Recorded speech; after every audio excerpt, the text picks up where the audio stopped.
에스겔의 하늘술에 5대의 UFO인가?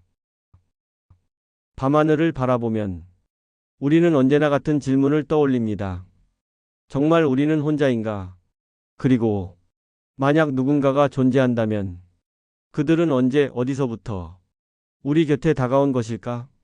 2600년 전 고대 바벨론의 뜨거운 모래바람이 지나가던 어느 날 한 사람이 하늘을 올려다봤습니다. 그의 이름은 에스겔. 그발강. 포로로 끌려온 사람들이 울며 기도하던 그 강가에서 에스겔은 이 세상 언어로 설명하기 힘든 장면을 직접 목격합니다. 바퀴 안에 바퀴, 불꽃 속에서 오르내리는 빛, 금속처럼 번쩍이는 구조물, 그리고 하늘에서 들려오는 어떤 목소리. 에스겔은 그 장면을 하나님의 영광이라 기록했습니다. 하지만 오늘의 우리는 그 장면을 이렇게 부를지도 모릅니다. 미지의 존재 혹은 UFO. 오늘 우리는 에스겔이 본 그 장면을 두 개의 길로 따라가 보려 합니다. 하나는 수천 년 동안 이어져 온 전통 신학의 길. 그리고 또 하나는 우리가 사는 이 시대에 새롭게 등장한 미스터리의 길. 우리는 단정하지 않습니다. 누구의 해석이 맞다, 틀렸다 말하지도 않습니다. 우리는 단지 그가 본 그 순간, 그가 들은 그 소리, 그가 느낀 그 충격을 다른 시선으로 함께 바라볼 뿐입니다. 지금부터 2600년 전 그발강에서 열린 하늘의 문을 향해 걸어가 보겠습니다. 우리가 지금부터 걸어갈 이 길은 2600년 전 한 민족의 절망에서 시작됩니다. 이스라엘. 그들은 나라를 잃었습니다. 왕은 사로잡혀 끌려갔고 성전은 불타 무너졌고 백성들은 철사슬에 묶인 채 끝없는 사막을 지나 바벨론으로 끌려갔습니다. 이 시대를 우리는 바벨론 포로 시대라고 부릅니다. 어떤 이들은 이 시기를 하나님을 잃어버린 시대라고 말했습니다. 그때 포로 가운데 있던 한 사람, 그의 이름은 에스겔. 그는 제사장이었습니다. 성전에서 봉사하던 사람, 하나님의 임재와 율법, 상징과 의식에 누구보다 익숙한 사람. 하지만 지금 그는 강가에 서 있는 한 명의 포로였을 뿐입니다. 살짝 속삭이는 듯 한 톤. 그발강. 이름은 낯설지만 이 강은 바벨론 포로들이 자주 모이던 장소였습니다. 그들은 그 강가에서 울기도 했고 기억을 떠올리기도 했고 사라져가는 희망을 붙잡으려 애쓰기도 했습니다. 바람은 뜨겁게 불고 모래는 발밑에서 바스라지고 사람들은 침묵 속에서 고개를 떨궜습니다. 그리고 바로 그 자리, 그발 강가에서 에스겔은 하늘을 올려다봅니다. 그 순간 그가 본 것은 그 어떤 인간도 상상할 수 없는 장면이었습니다. 에스겔의 기록은 이렇게 시작됩니다. 30째 해, 넷째 달, 그발 강가에서 포로들과 함께 있을 때 하늘이 열렸고 나는 하나님의 환상을 보았다. 하늘이 열렸다. 이 표현은 고대 문헌에서 매우 특별한 순간을 의미합니다. 단순히 구름이 거친 것이 아닙니다. 이는 차원이 열린 것, 경계가 사라진 것, 보이지 않는 세계와 접속한 것을 뜻합니다.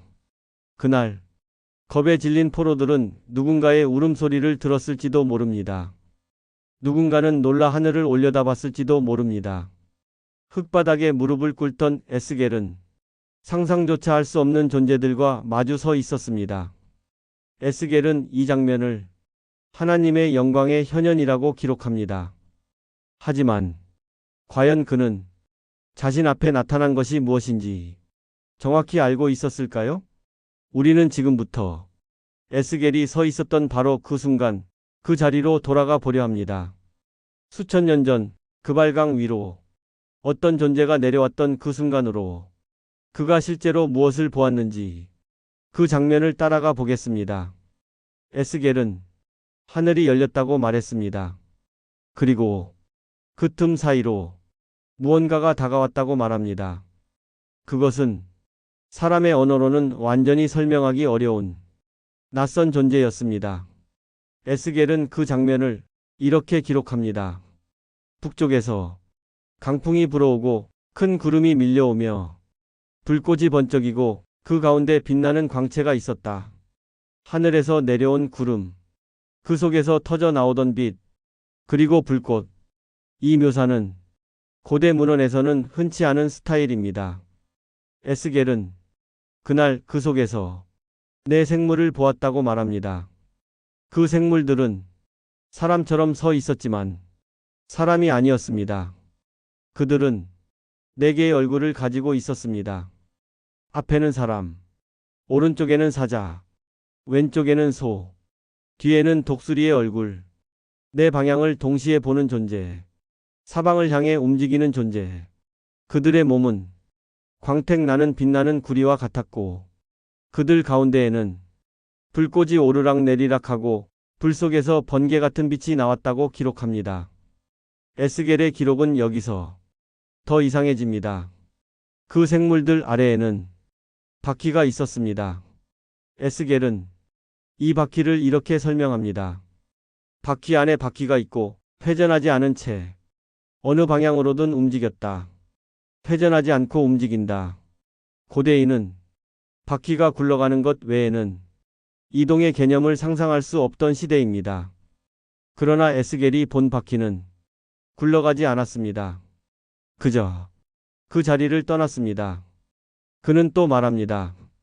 그 바퀴에는 사방 가득 눈들이 있었다. 눈들이 있었다. 이 표현 역시 신학에서는 하나님의 전지성을 뜻하지만 미스터리 해석자들은 이렇게 말합니다. 눈처럼 보인 것은 관측 장치일 수도 있다. 에스겔은 이 생물들과 바퀴가 어떻게 움직였는지를 아주 자세하게 기록했습니다. 그들은 방향을 바꿀 때 돌아서지 않았습니다. 그저 바라보는 대로 움직였습니다. 그리고 번개처럼 빠르게 움직였습니다. 에스겔의 눈앞에서 이 거대한 무언가가 움직이며 빛을 내뿜고 불꽃을 발하고 반짝거리는 금속을 드러내고 있었습니다. 내 생물들의 머리 위에는 또 다른 구조물이 있었습니다. 에스겔은 그것을 궁창이라고 부릅니다. 그는 말합니다. 궁창은 수정처럼 맑고 얼음처럼 빛나는 평면이었다. 수정, 얼음, 투명한 평면, 고대에 존재하지 않던 구조, 투명한 플랫폼, 혹은 구조물의 바닥, 그리고 그 궁창 위에는 보좌가 있었습니다. 그 보좌 위에는 사람의 모습 같은 형상이 앉아 있었습니다. 그러나 그 모습은 사람 같으면서도 사람을 초월한 형태였습니다. 그의 몸은 불과 빛으로 둘러싸여 있었고 그 주위에는 무지개와 같은 광채가 있었습니다. 에스겔은 그 장면을 처음 보았을 때 땅에 엎드렸습니다. 그는 말합니다. 나는 그 광경을 보고 얼굴을 땅에 대고 엎드렸다. 수천 년 동안 전통 신학은 이 장면을 하나님의 영광의 상징적 묘사로 설명해 왔습니다. 내 얼굴은 피조물 전체를 상징하고 바퀴는 하나님의 전능한 통치력을 뜻하고 빛과 불은 하나님의 거룩함을 나타냅니다. 이것이 정통적 그리고 가장 안정적인 해석입니다. 그런데 에스겔의 기록이 특별한 이유는 상징 때문만이 아닙니다. 그의 묘사는 너무 기계적이고 너무 시각적이고 너무 기술적입니다. 고대인은 상징을 이야기할 때 이렇게 구체적으로 묘사하지 않습니다. 에스겔의 기록은 보는 사람의 눈으로 그대로 아주 세밀하게 적힌 현장 보고서에 더 가깝습니다. 에스겔 앞에서 내 생물은 불꽃을 내뿜으며 움직이고 바퀴는 회전 없이 미끄러지듯 이동하고 궁창은 얼음처럼 울리고 그 위에서는 불과 빛으로 둘러싸인 존재가 에스겔을 내려다보고 있었습니다. 그 순간 에스겔은 자신의 무릎이 저절로 땅에 닿는 느낌을 받았을 것입니다. 그리고 그 존재가 에스겔에게 말을 걸었습니다. 인자야 일어서라. 내가 너에게 말하고자 하는 것이 있다. 이 순간을 시작으로 에스겔의 인생은 완전히 달라집니다. 에스겔이 본 이 첫 번째 환상은 너무 세밀하고 너무 생생하고 너무 엄청난 장면입니다. 그래서 우리는 자연스럽게 질문하게 됩니다. 이것은 정말 환상이었을까? 혹은 에스겔이 본 것은 그 시대 언어로는 설명할 수 없는 무언가였을까? 이 질문에 대한 답을 찾아가기 위해 우리는 이제 신학의 길과 미스터리의 길, 두 갈림길을 함께 걸어보려 합니다. 에스겔이 목격한 장면은 2600년 동안 수많은 사람들의 마음을 흔들었습니다. 어떤 사람에게는 하나님의 영광을 가장 생생하게 보여주는 장면이었고, 어떤 사람에게는 고대인이 처음 접한 기술적 존재에 대한 기록처럼 보이기도 했습니다. 이제 우리는 두 개의 길을 걸어가려 합니다. 하나는 수천 년의 전통 위에 세워진 신학의 길, 그리고 또 하나는 현대인이 새로운 눈으로 읽어낸 미스터리의 길. 둘 중 어느 길이 더 깊고 넓은지는 이 여정이 끝날 때 여러분이 직접 느끼게 될 것입니다. 먼저 신학의 길로 들어가 보겠습니다. 전통 신학은 에스겔의 환상을 상징과 영광의 언어로 해석해 왔습니다. 그 생물들은 단순한 생물이 아닙니다. 그들은 하나님의 영향력이 미치는 네 방향을 뜻하는 존재입니다. 사람, 사자, 소, 독수리. 이 네 얼굴은 고대 근동 문화에서 각각 인간, 왕족, 노동, 하늘을 상징했습니다. 즉, 모든 세계를 아우르는 하나님의 주권을 보여준다는 것이지요. 바퀴 안에 바퀴는 하나님의 움직임이 어느 방향에서도 자유롭다는 의미입니다. 돌아서지 않는다. 방향을 바꾸지 않는다. 그저 움직인다. 이것은 하나님의 전능성, 그리고 무소부재성을 상징하는 것으로 해석됩니다. 그리고 궁창, 수정처럼 맑고 얼음처럼 빛나는 그 평면은 하늘과 땅의 경계, 그리고 피조 세계와 신적 세계를 나누는 신성한 차원입니다.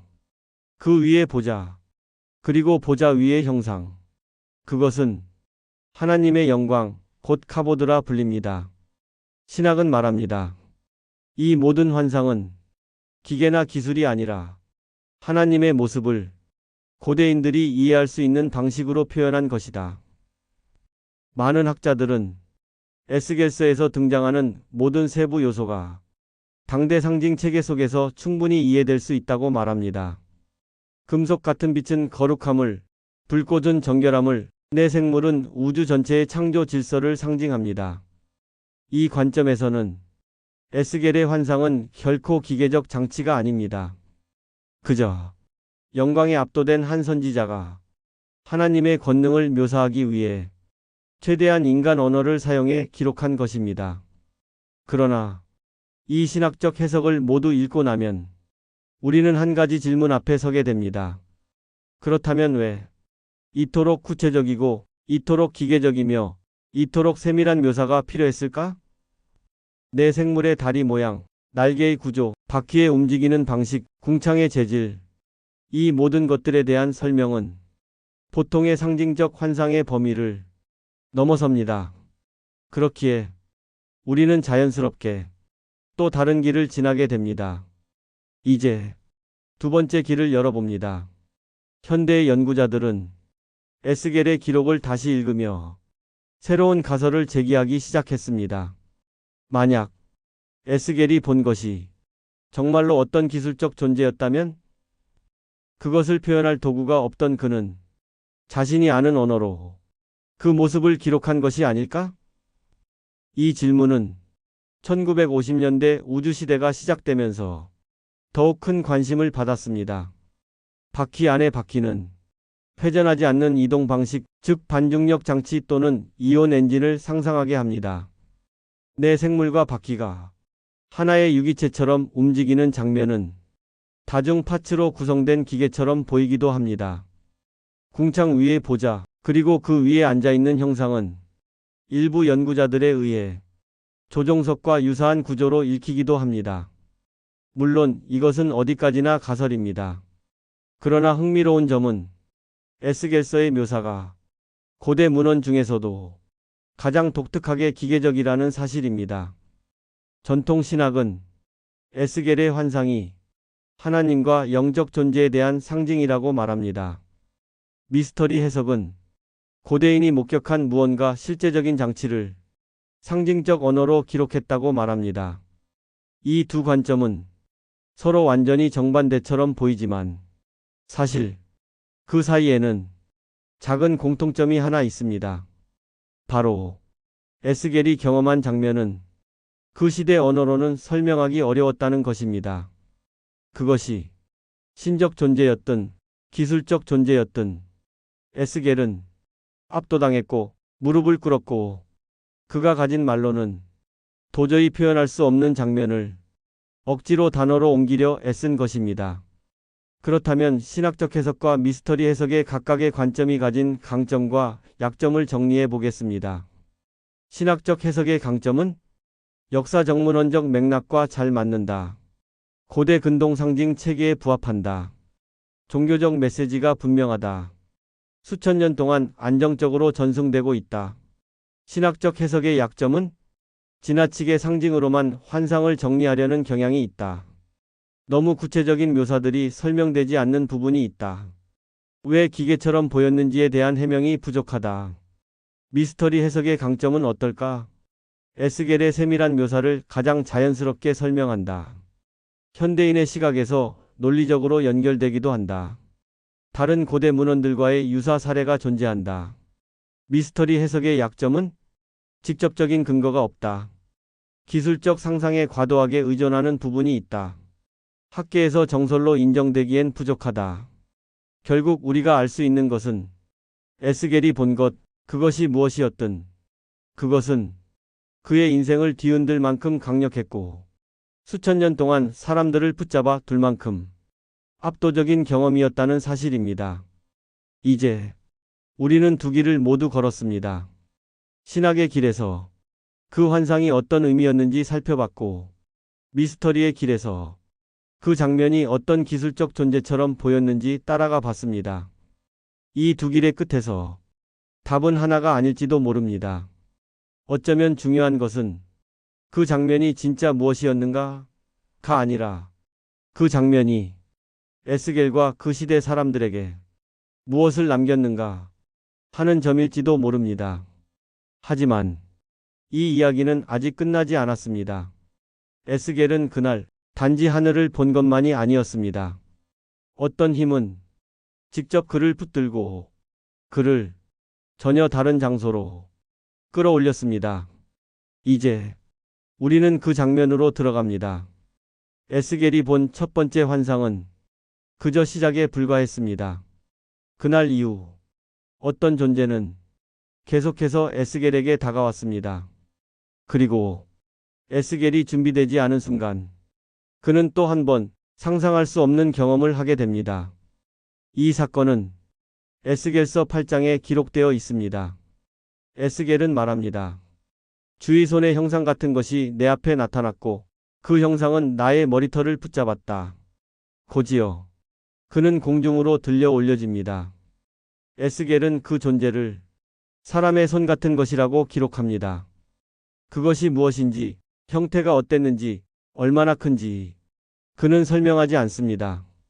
그저 손 같은 것, 형상 같은 것. 이 표현은 그가 본 것이 사람의 손처럼 보였지만 사람의 손은 아니었음을 말해줍니다. 그리고 그 손은 에스겔의 머리카락을 붙잡습니다. 머리카락을 붙들고 공중으로 끌어올리는 행위. 고대 문헌 어디에서도 이런 방식의 영적 이동은 흔하지 않습니다. 전통 신학은 말합니다. 이것은 환상 속 이동이다. 영적 세계에서 이루어진 경험이다. 그러나 텍스트는 들려 올라갔다. 이동했다. 옮겨졌다. 라는 매우 현실적인 동사를 사용합니다. 에스겔은 몸이 움직이지 않았다고 말하지 않습니다. 오히려 실제로 끌려가는 듯한 느낌을 강조합니다. 그는 말했습니다.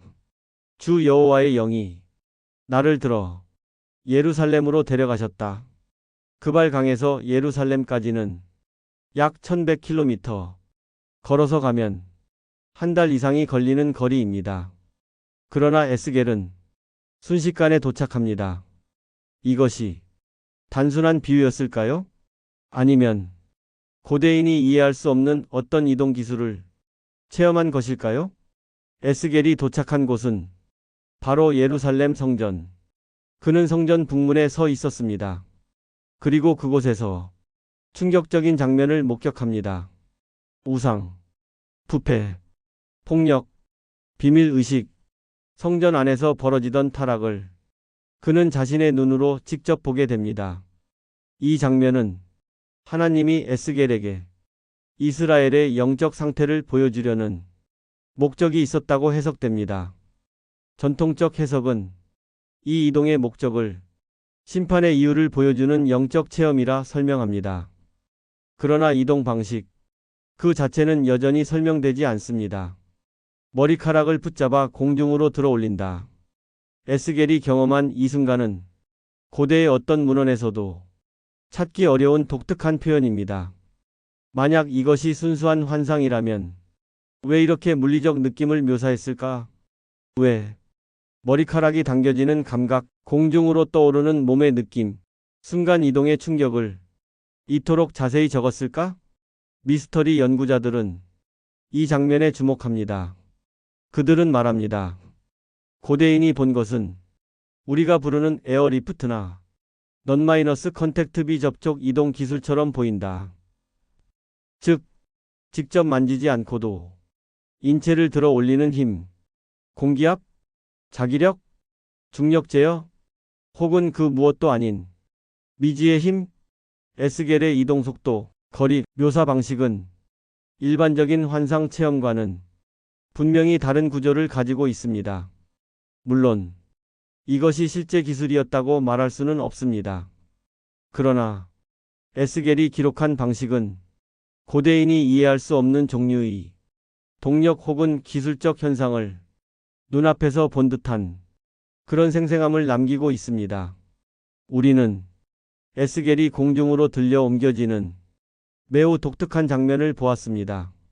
신학적 해석에 따르면 이 이동은 하나님이 에스겔에게 심판의 이유를 보여주기 위한 영적 비전입니다. 그러나 이 장면의 묘사는 고대 언어로 표현하기에는 너무나도 물리적이며 너무나도 기술적입니다. 우리는 이 장면 앞에서 두 가지 사실을 동시에 인정할 수밖에 없습니다.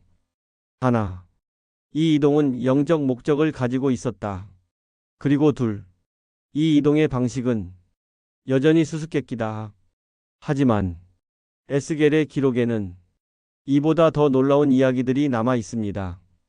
그가 본 존재는 단지 하늘에서 내려온 것이 아니었습니다. 고대 세계 곳곳에는 에스겔의 기록과 닮은 수많은 하늘의 장면들이 문헌과 전승 속에 남아 있습니다.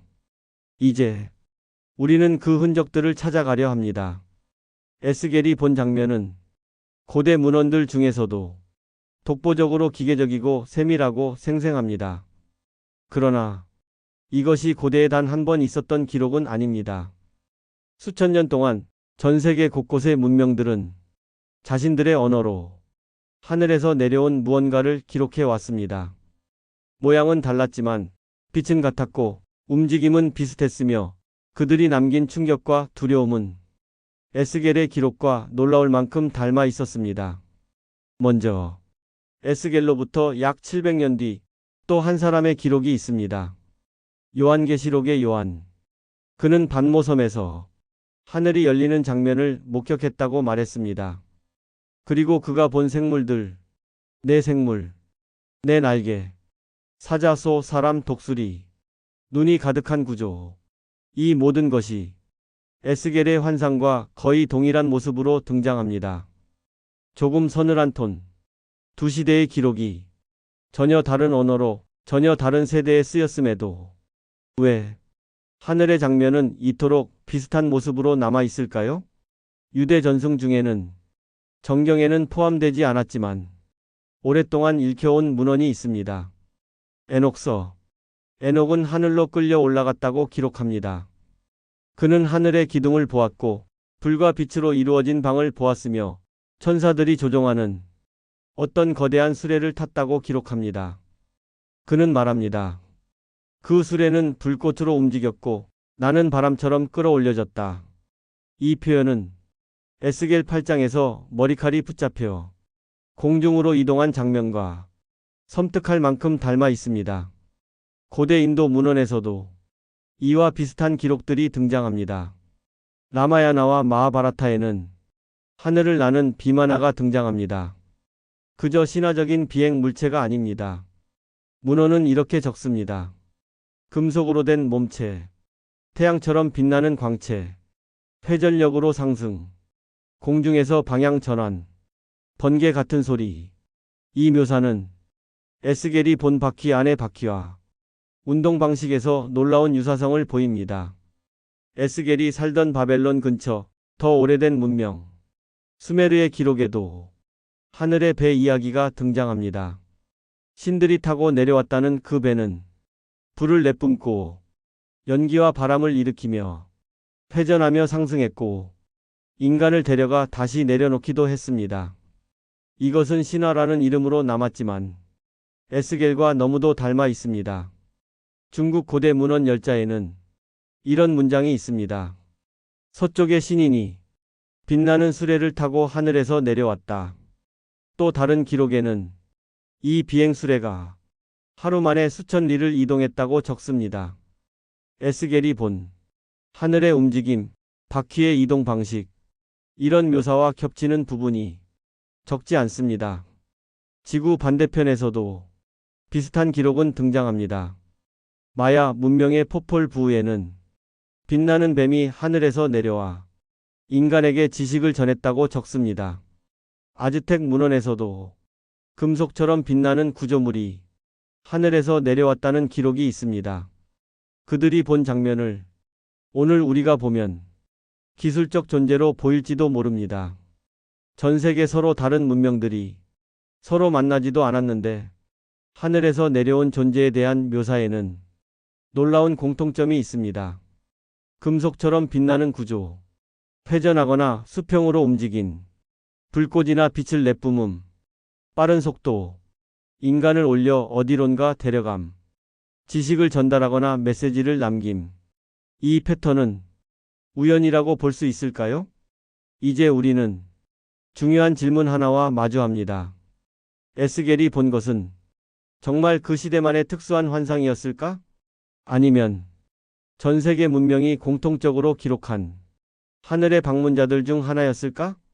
전통은 말합니다. 그것은 하나님의 영광이다. 그러나 수많은 고대 문헌은 조용히 다른 이야기를 들려줍니다. 하늘에서 내려온 존재들에게 인간이 두려움과 경외를 느낀 기록이다. 놀랍게도 이 두 관점은 서로 배척하지 않습니다. 어쩌면 에스겔이 본 존재는 그의 언어로는 하나님으로밖에 부를 수 없는 압도적인 존재였을 것입니다. 그리고 우리가 사는 이 시대는 그 존재를 기술이나 우주적 지능으로 이해하려 하고 있습니다. 둘 다 틀린 것이 아니라 단지 다른 방식으로 같은 장면을 바라본 것인지도 모릅니다. 고대 문헌을 따라가다 보면 우리는 한 가지 사실을 깨닫습니다. 인류는 아주 오래전부터 하늘을 바라보았습니다. 그리고 하늘에서 내려온 어떤 존재를 기억하려 했습니다. 에스겔이 본 환상은 그 거대한 기록 중 한 조각일 뿐인지도 모릅니다. 우리는 이제 긴 여정을 지나 마지막 문 앞에 서 있습니다. 에스겔이 본 환상, 그 생물들, 바퀴 속의 바퀴, 궁창, 보자, 그리고 빛, 이 거대한 장면이 우리에게 무엇을 말하려 했는가? 그 질문 앞에 우리는 지금 서 있습니다. 사람들은 묻습니다. 그것이 정말 하나님의 영광인가? 아니면 외계에서 온 존재인가? 기계였는가? 환상이었는가? 하지만 정말 중요한 질문은 다른 곳에 있는지도 모릅니다. 에스겔에게 남겨진 것은 정체의 정답이 아니라 그 장면이 그의 인생과 그의 민족의 역사와 후대의 인류에게 어떤 울림을 남겼는가 하는 점입니다. 에스겔은 그발 강가에서 두 세계 사이에 서 있었습니다. 눈앞에는 무너진 나라, 절망, 포로의 삶이 있었고 하늘에서는 설명할 수 없는 존재가 그를 부르고 있었습니다. 그는 절망의 세계와 초월의 세계 사이에 서 있었던 경계의 사람이었습니다. 그 존재가 누구였든, 그 기계가 무엇이었든 에스겔에게 주어진 목적은 분명했습니다. 전하라. 너의 민족에게 말하라. 길을 잃은 이들에게 돌아올 길을 보여줘라. 그 환상은 기술 설명서가 아니라 메시지 전달 장치였습니다. 그 목적은 지금까지 변하지 않았습니다. 고대인들은 이 장면을 하나님의 영광이라 불렀습니다. 중세는 이를 천사들의 병거라고 이해했습니다. 오늘의 우리는 기술적 존재 혹은 우주적 지능으로 바라봅니다. 하지만 해석은 시대마다 달라질 뿐 압도적인 초월의 경험이라는 사실 자체는 조금도 변하지 않았습니다. 수많은 고대 문헌이 사라졌는데 왜 에스겔의 기록은 2600년 동안 살아남았을까? 사람들은 그 안에서 신을 보기도 하고 미래의 기술을 보기도 하고 우주의 신비를 읽기도 합니다. 하지만 그보다 더 중요한 것은 그 기록이 우리를 멈추게 만들기 때문입니다. 하늘을 올려다보게 만들고 우리의 미래를 생각하게 만들고 우리는 어디에서 왔는가? 우리를 향한 메시지는 무엇인가? 그 질문 앞에 서게 만들기 때문입니다. 에스겔은 말했습니다. 하늘이 열렸다. 오늘의 우리는 다른 언어로 같은 질문을 던집니다. 우주는 열려 있는가? 우리는 혼자인가? 누가 먼저 우리에게 왔는가? 시대는 다르지만 질문은 같습니다. 인간은 언제나 하늘을 향해 물었습니다. 우리는 지금까지 두 개의 길을 걸었습니다. 신학의 길, 그리고 미스터리의 길. 두 길 중 어느 것도 완벽한 정답을 주진 않습니다. 그러나 두 시선 모두 우리에게 소중한 것을 남겨줍니다. 그것은 탐구하는 마음, 그리고 하늘을 올려다보는 마음입니다. 2600년 전 그발 강가에서 본 그 환상은 어쩌면 그 시대를 넘어 우리 시대에게 던지는 거대한 질문일지도 모릅니다. 우리는 어디에서 왔는가? 우리는 누구인가? 그리고 우리를 바라보는 누군가가 정말 존재하는가? 정답은 없습니다. 하지만 질문은 계속됩니다. 이것이 에스겔이 남긴 진짜 메시지인지도 모릅니다. 우리는 오늘 아주 먼 시간 2600년 전에 그 강가에서 시작해 에스겔이 본 하늘의 장면을 따라 길고 깊은 여행을 함께 걸었습니다. 그 장면이 정말 하나님의 영광이었는지 혹은 우리가 모르는 어떤 존재였는지 정답은 누구도 확실히 말할 수 없습니다. 하지만 그 질문을 품고 하늘을 올려다보는 마음 자체가 어쩌면 에스겔이 우리 시대에게 남긴 가장 큰 선물인지도 모릅니다. 당신은 오늘의 이야기를 어떻게 느끼셨나요? 에스겔이 본 그 환상은 당신의 마음속에서 어떤 모습으로 남았나요? 혹시 오늘 영상 속 어떤 장면이 당신에게 특별하게 다가왔다면 아래 댓글이나 게시판에 여러분의 생각을 남겨주세요. 서로 다른 시대를 살고 있지만 하늘에 대한 우리의 질문은 함께 나눌 수 있으니까요. 그리고 오늘의 이야기가 좋았거나 조금이라도 마음에 울림이 있었다면 영상에 좋아요 한번 남겨주세요.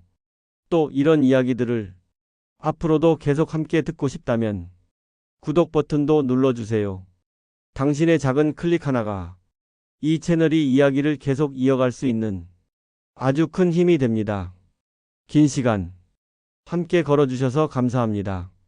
하늘의 문이 열렸던 그 강가처럼 당신의 하루에도 작은 신비와 따뜻한 평안이 머물기를 바랍니다.